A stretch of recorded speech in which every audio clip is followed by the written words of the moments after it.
Olá pessoal, sejam bem-vindos a mais esse vídeo e o tema que nós vamos refletir hoje é sobre as características das pessoas que fracassam nas dietas. Para analisar esse tema de hoje, eu gostaria de começar dizendo que a equação que normalmente se propõe para tratar e para resolver o emagrecimento é uma equação incompleta. E é exatamente por causa dessa incompletude dessa equação que a gente não tem tido os melhores resultados e que respondem por 95% de insucesso. Né? Não é que as pessoas não emagreçam, mas é muito difícil as pessoas conseguirem não deixarem de engordar, né? Não ter esse reganho de peso.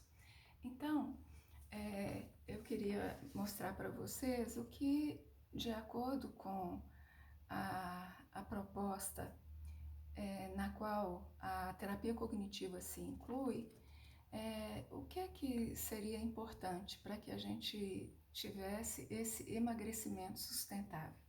A gente sabe da importância da dieta, da reeducação alimentar, a gente sabe da importância dos exercícios físicos e eu gostaria de realçar como a importância dos exercícios físicos nessa equação tem talvez um outro significado e que a eficácia da atividade física é talvez muito mais relacionada ao bem-estar psicológico que a atividade física regular normalmente provoca, porque os estudos mostram que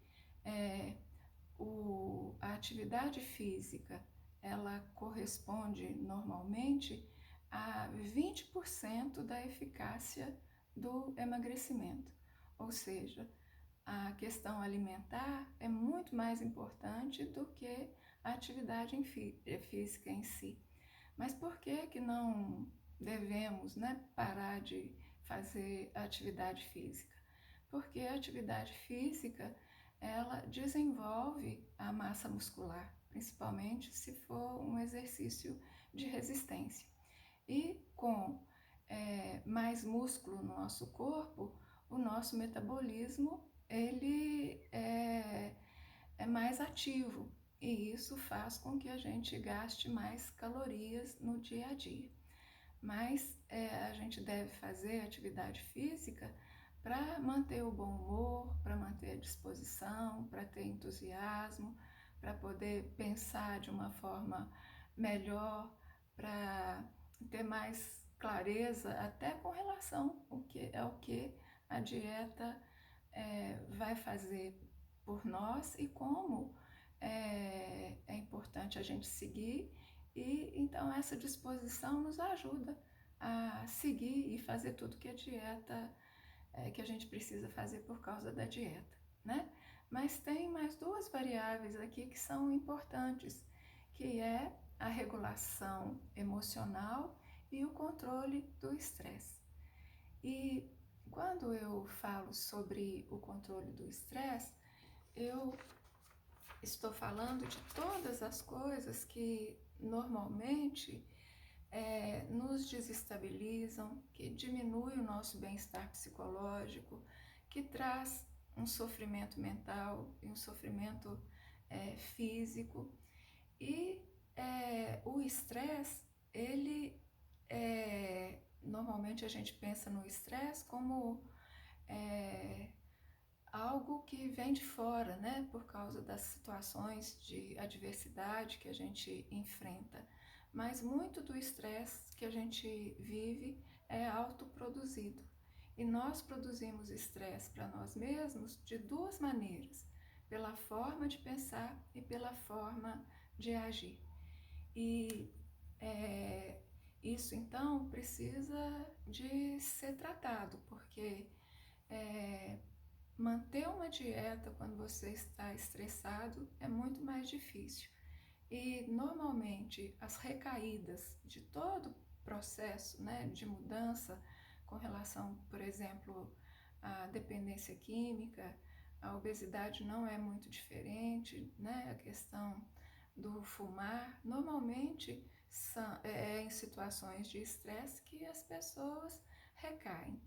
Aqui é importante fazer uma distinção entre lapso e recaída.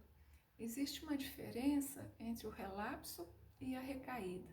Recaída é quando você, por exemplo, parou de fumar e aí você está sem fumar há um tempão e de repente você sai com os amigos, bebe uma cerveja e dá um trago. E depois daquele trago você volta a fumar. Isso é recaída. O lapso ou relapso é quando você se propõe, por exemplo, fazer a dieta ou fazer a caminhada direitinho lá e está fazendo. Mas um dia lá não deu para fazer, você ficou desanimado, não fez, choveu, ou você passou um dia, passou dois, mas no terceiro você volta. Isso é um relapso. E os lapsos são previsíveis em qualquer processo de mudança. Então, ter um relapso não significa que voltou a estaca zero, que você pôs tudo a perder. Essa compreensão ela é importante. E então saber que isso vai acontecer e de alguma maneira já criar um plano contingente é o quê? É você já pensar que isso vai acontecer e já ter uma proposta para enfrentar essa situação quando ela acontecer. E aí você faz exatamente aquilo que você pensou, né? Bom, mas esse curso ele é baseado na terapia cognitivo-comportamental e a terapia cognitivo-comportamental ela parte do princípio que a origem dos nossos problemas está na nossa forma de pensar. E é claro que o pensar, o sentir e o agir estão intimamente relacionados, mas a forma como a gente entende as coisas, a forma como a gente julga, que a gente toma as decisões, isso é que vai fazer com que a gente tenha os problemas que a gente tem, inclusive depressão, ansiedade, compulsão alimentar, dificuldade de ter um controle alimentar efetivo, né? Então, esse curso ele é baseado no trabalho da Judith Beck, que é uma terapeuta cognitivo-comportamental, filha do Aaron Beck, que foi quem criou a TCC, e ela fez um trabalho muito bonito, que foi escrever esse livro chamado Pense Magro. Na verdade, são 3 livros com esse nome, da mesma autora. Esse livro aqui é o livro de tarefas, que é um programa de 6 semanas. Eu recomendo esse livro porque ele é prático, ele tem um resumo do conteúdo que tem no primeiro livro, que é onde ela expõe todo esse trabalho que ela fez. E o que ela fez foi antecipar todas as dificuldades que as pessoas que fazem uma dieta encontram. E aí ela fez esse programa de 42 dias e a cada dia ela ensina o que ela chama de habilidade de dieta, que é aquilo que a gente precisa aprender para conseguir realmente dar conta de fazer uma dieta. Porque fazer uma dieta não é uma coisa fácil. Ninguém ensina a fazer dieta, né? Os profissionais receitam, prescrevem uma dieta, mas não ensinam como que você vai fazer isso. E aqui então ela vai falar, né, e ensinar tudo aquilo que é importante para que você consiga realmente fazer a dieta e não desistir da dieta. Então eu recomendo que vocês comprem esse livro, o livro de tarefas Pense Magro, da Judith Beck.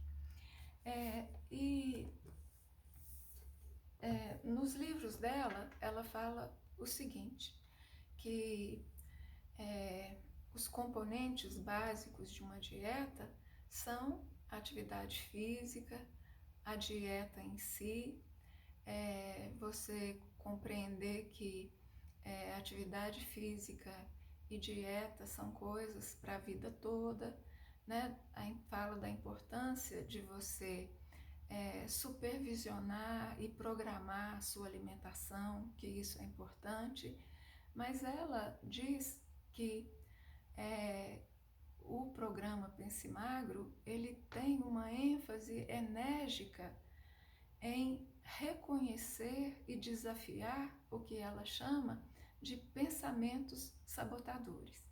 Então, esse é o diferencial. É isso que vocês não nem nunca fizeram, né, numa dieta que vocês já tenham feito. Identificar os pensamentos sabotadores, que são aqueles pensamentos que nos desviam da nossa meta, né? A gente sabe que existe uma autossabotagem, isso é mais ou menos natural no ser humano, assim como o autoengano também, mas muitas vezes a gente não consegue associar, por exemplo, o nosso nível de motivação com a presença ou não desses pensamentos sabotadores. Então, esse assunto é a parte mais importante do livro, quando você aprende a reconhecer os pensamentos sabotadores da dieta, a desafiar esses pensamentos, compreendendo os erros de lógica que você comete quando você tem aquele pensamento sabotador e criar uma nova maneira de pensar, que é muito mais madura e que, ao invés de diminuir a sua motivação, vai te permitir uma disposição para continuar com a dieta e fazer o que é preciso. Então, na página 20 do livro, ela coloca um quadro, e nesse quadro ela vai falar sobre as características das pessoas que fracassam, dos pensamentos que essas pessoas têm e as características das pessoas que são bem-sucedidas. Uma primeira característica das pessoas que fracassam é que elas fazem uma confusão entre fome e vontade de comer. Muitas pessoas acham que têm mais fome do que as outras. Por quê? Porque elas não conseguem entender a diferença entre fome e vontade de comer. Se eu comi há mais ou menos 3 horas e estou com vontade de comer, depois de 3 horas, né, que você fez uma refeição, aí a gente considera que é fome. Mas se tem 2 horas, 1 hora, isso não é fome, isso é vontade de comer. Então, se você pensa, por exemplo, eu jantei tem meia hora e já estou morrendo de fome, eu tenho que tomar um lanche, isso é uma forma de pensar que você precisa reconhecer e mudar. Uma outra característica das pessoas que fracassam é que elas têm uma intolerância à fome. Tem gente que a comida ocupa tanto espaço na mente, né, que elas não conseguem sair sem levar uma barrinha de cereal, por exemplo. Se tiver uma reunião que vai demorar muito, elas já ficam ansiosas porque acham que vão passar mal. E uma das coisas importantes do livro é você aprender que a fome é uma sensação que não traz um desconforto grave para nós, mas não tem como você se convencer disso se você não passar por essa experiência. Então, vai ter um dia que você vai só almoçar e vai controlar o que acontece de hora em hora, né? E você vai ver que a fome, ela normalmente traz um desconforto que é leve. E às vezes tem 6 horas que você almoçou e quando você vai verificar, não existe desconforto nenhum, né? Então, se você acha que não consegue ficar sem comer, isso é muito mais psicológico do que fato, né? Mas algumas pessoas realmente têm uma dificuldade maior de tolerar a fome. E eu costumo indicar uma regrinha que é a seguinte: a regra dos 3Ds. O que são os 3Ds? Distraia, desista, demore e desista.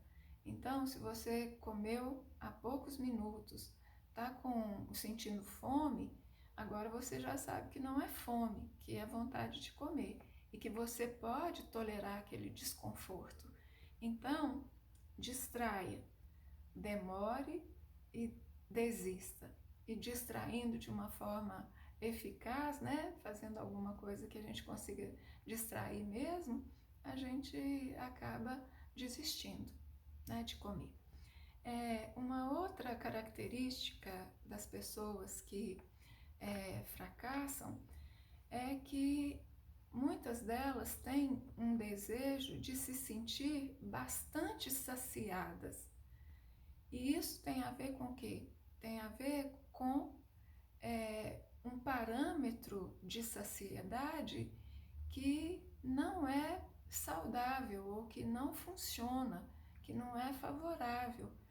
E então a gente precisa aprender a identificar em que momento a gente para de comer.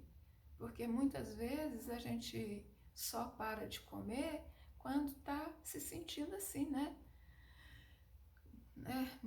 Não está nem satisfeito mais, né? Porque quando a gente fala satisfeito, você tem bem-estar. Agora, se você, depois de uma refeição, você está sentindo mal-estar, isso é sinal de que você comeu muito mais do que você precisava. E é importante a gente poder desenvolver essa mentalidade de reconhecer aquilo que é suficiente. A gente vive hoje numa época em que as coisas são muito exageradas, né? Tudo é muito grande e a gente não tem necessidade dessa quantidade toda de alimento, mesmo porque a nossa atividade física, se comparada com os homens na antiguidade, é muito menor. A gente não precisa de comer tanto assim, né? Então, aquela regra da etiqueta funciona, né? A gente precisa sair da mesa sentindo que ficou um espaço ali. Ficar com aquela sensação de plenitude gástrica, né? Não dá conta nem de respirar direito, isso precisa ser corrigido. E isso é alguma coisa que a gente vai falar.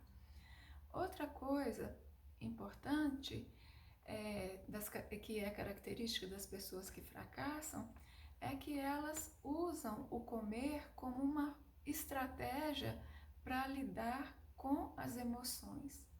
Eu me lembro de uma cliente minha que ela era jovem, 20 anos, e ela disse que tinha ficado sabendo que a grande amiga dela lá da faculdade tinha mentido para ela.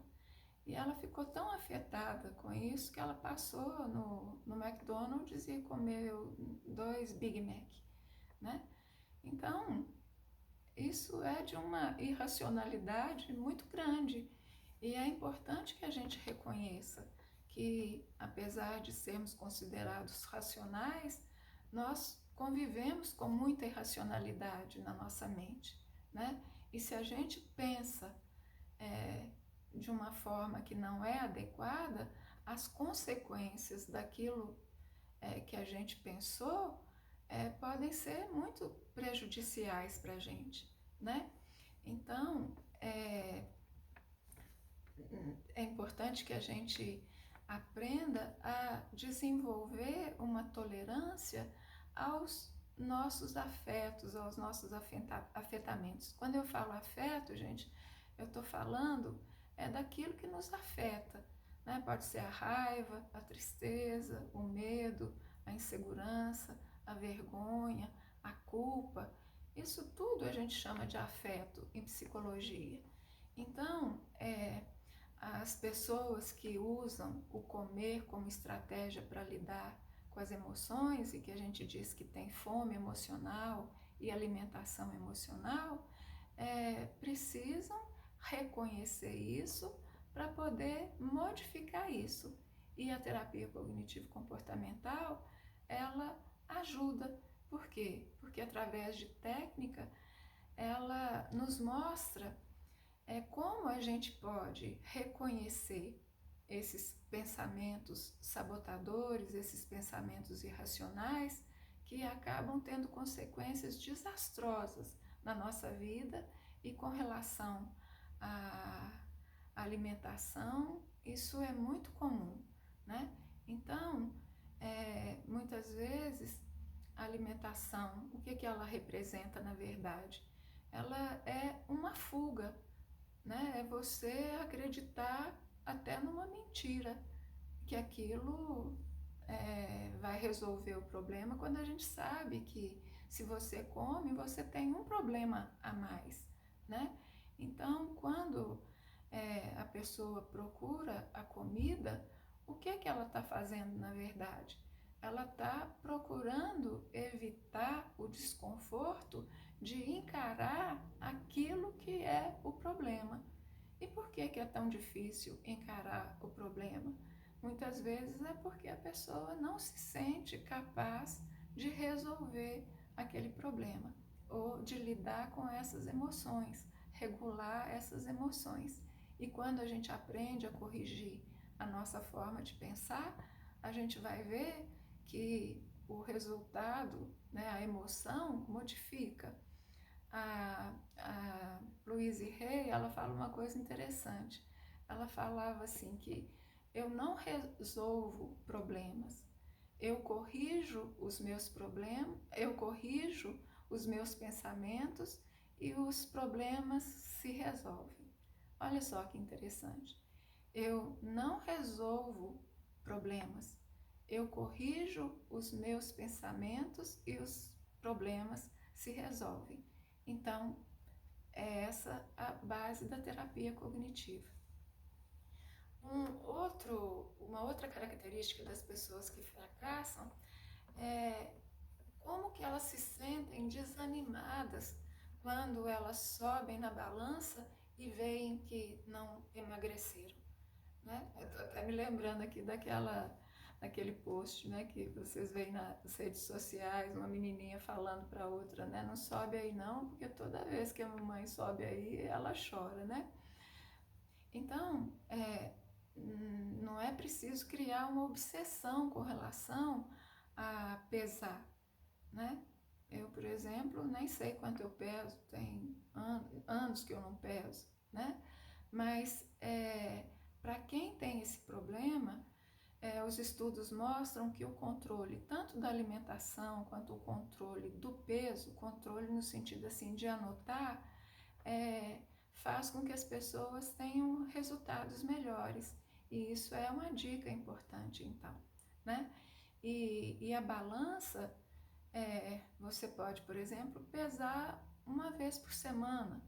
E esse peso da balança te orienta, né? Para ver se você está fazendo as coisas adequadamente, né? Uma outra coisa que é importante com relação ao pesar é que quando a gente pesa, é um momento, principalmente se a gente não emagrece, é um momento em que a gente tem muitos pensamentos sabotadores. Então, é uma oportunidade para você identificar aqueles pensamentos sabotadores, aqueles pensamentos, né, que te desqualificam, por exemplo, para você ver como você comete erros pensando daquele jeito e corrigir essa forma de pensar, criando uma forma de pensar que seja muito mais madura, porque todo pensamento sabotador é um pensamento primitivo que a gente precisa ajudar a amadurecer, né?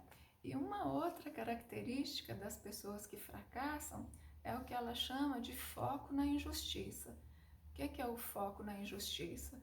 É você chegar num churrasco, por exemplo, ver todo mundo comendo, bebendo lá, né? E pensar assim, mas é muito injusto, né? Ver os outros comendo o que eles querem e eu não comer.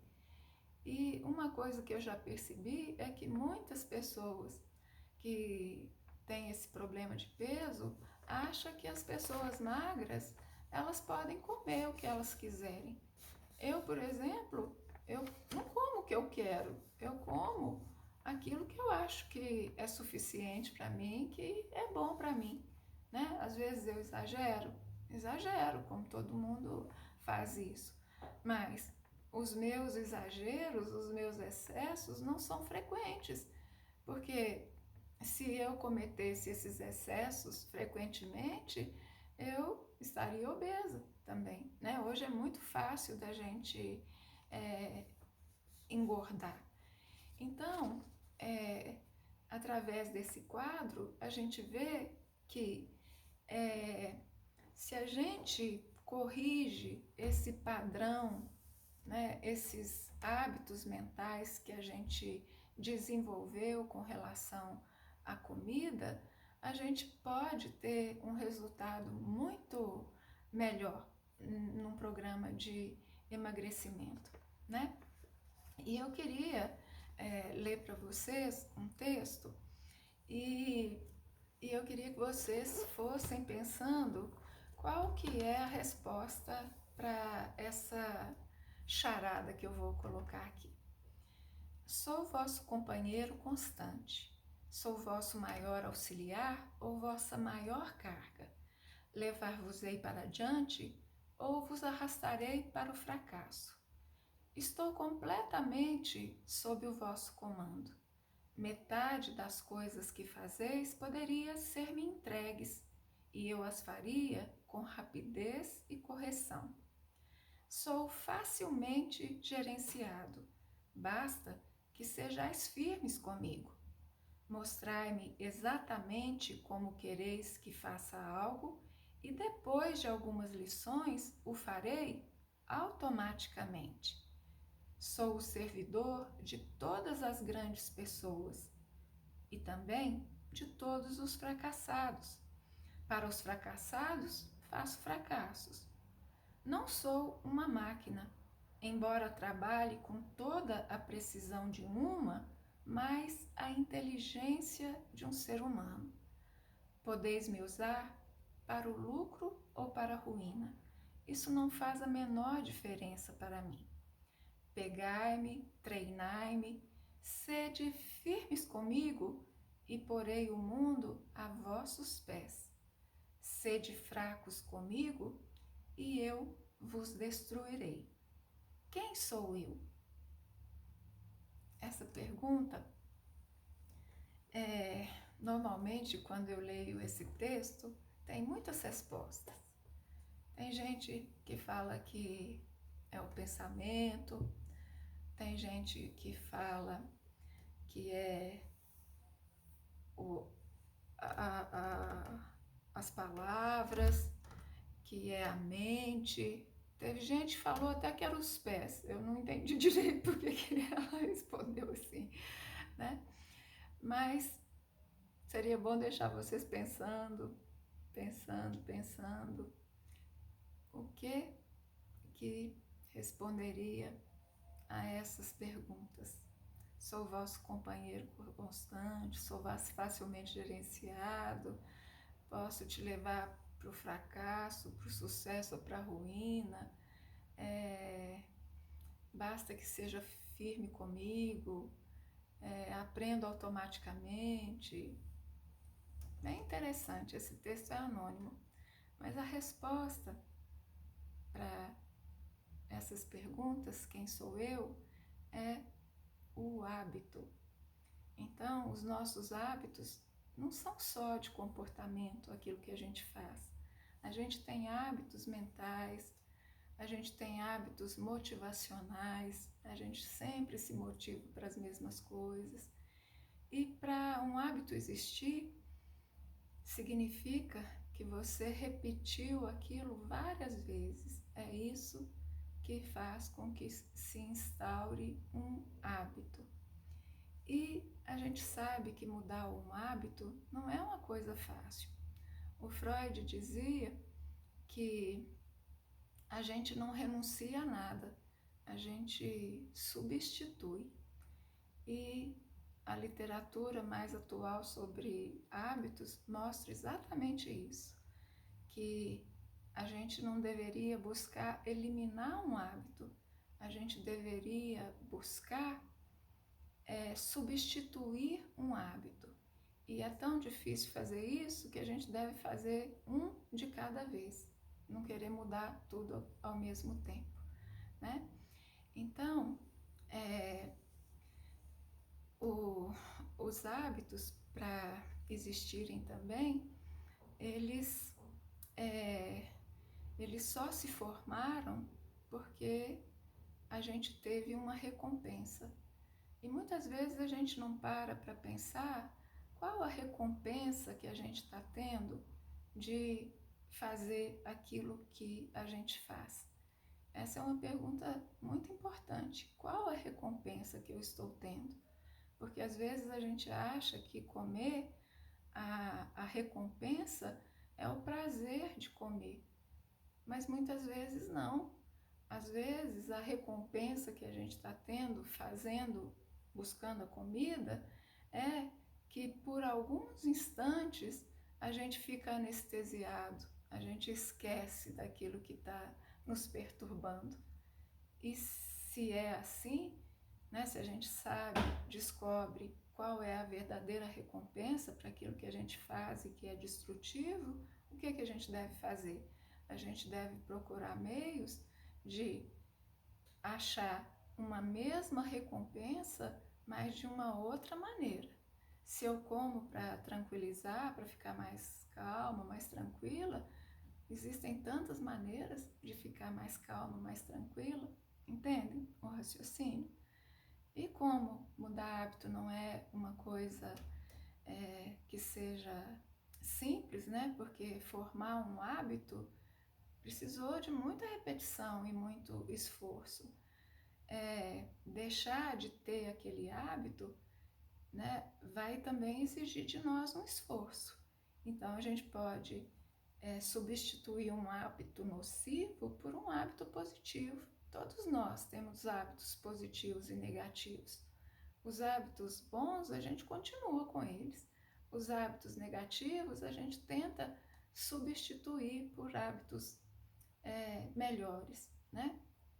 E tem uma frase do Mark Twain que eu gostaria de encerrar o vídeo de hoje com esse pensamento dele. Ele diz o seguinte, que não nos libertamos de um hábito atirando-o pela janela.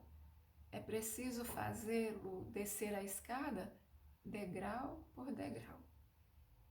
Então, emagrecer, essa imagem é importante, né? Seria bom se a gente pegasse todos os nossos hábitos ruins e jogássemos pela janela. Mas não é assim que funciona, né? A gente tem que pegar pela mão e descer. E olha que o prédio é grande, é muita escada para descer.